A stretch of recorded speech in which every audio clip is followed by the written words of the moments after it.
नफरत है घोटाले हैं, नफरत है घोटाले हैं, तुष्टीकरण है मन काले हैं। पीएम नरेंद्र मोदी ने मंगलवार को बेंगलुरु में हो रहे विपक्षी दलों के महाजुटान पर जोरदार हमला बोला है। उन्होंने इस बैठक को भ्रष्टाचारियों का सम्मेलन करार दिया। उन्होंने पोर्ट ब्लेयर में वीर सावरकर अंतर्राष्ट्रीय हवाई अड्डे के नए एकीकृत टर्मिनल भवन के उद्घाटन समारोह में कहा कि ये लोग असीमित भ्रष्टाचार करते हैं। ये लोग आजकल बेंगलुरु में जुटे हुए हैं। पीएम नरेंद्र मोदी ने कहा कि आजादी के 75 वर्षों में हमारा भारत कहीं से कहीं पहुंच सकता था। हम भारतीयों के सामर्थ्य में कभी कोई कमी नहीं रही है, लेकिन सामान्य भारतीय के इस सामर्थ्य के साथ भ्रष्टाचारी और परिवारवादी पार्टियों ने अन्याय किया। इस मौके पर मुझे अवधी भाषा में लिखी एक कविता की पंक्ति याद आ रही है कि गाइड कुछ है, हाल कुछ है, लेवल कुछ है, माल कुछ है। 24 के लिए 26 होने वाले राजनीतिक दलों पर ये बिल्कुल सटीक बैठता है। उन्होंने कहा कि विपक्षी दल के लोग अपनी दुकान खोलकर हमें रोकना चाहते हैं।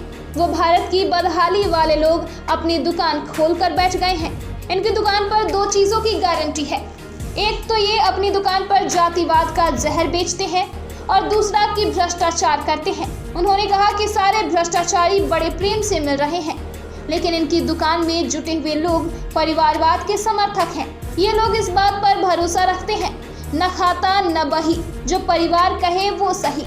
ये लोग सिर्फ अपने बच्चों के बारे में सोचते हैं। पीएम ने कहा कि इन सब ने कई चेहरे लगा रखे हैं। मुझे एक गीता याद आ रहा है, एक चेहरे पर कई चेहरे लगा लेते हैं।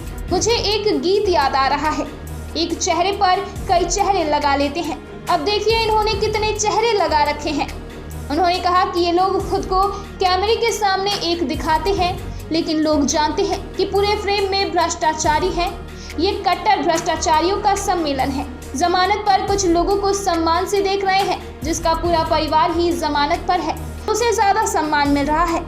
ये लोग गा कुछ रहे हैं, हाल कुछ है, इन्होंने लेबल कुछ लगा रखा है और माल कुछ है। ब्यूरो रिपोर्ट, दिल्ली समाचार।